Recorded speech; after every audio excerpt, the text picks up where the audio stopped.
कोजागिरी पौर्णिमेपासून ते मार्गशीर्ष महिन्याच्या शेवटच्या दिवसापर्यंत आपण आपल्या घरातल्या पूजेमध्ये कुबेर मूर्ती ठेवू शकता.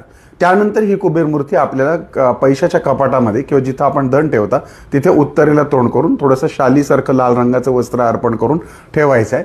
त्यानंतर मात्र कुबेराची पूजा करायची नाही. हा कपाटामध्ये उत्तर दिशेला तोंड करून तुमच्या धनसंरक्षक म्हणून राहील.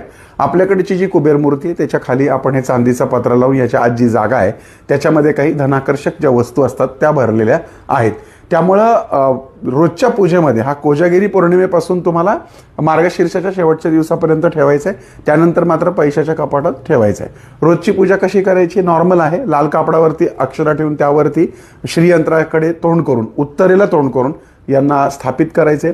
रोज दिवा उदबत्ती फुलं अर्पण करायचेत आणि त्यानंतर म्हणजे मार्गशीर्षानंतर पैशाच्या कपाटात कापड गुंडाळून चेहरा उघडा ठेवून पैशाच्या कपाटात उत्तरेकडे तोंड करून ठेवायचं आहे.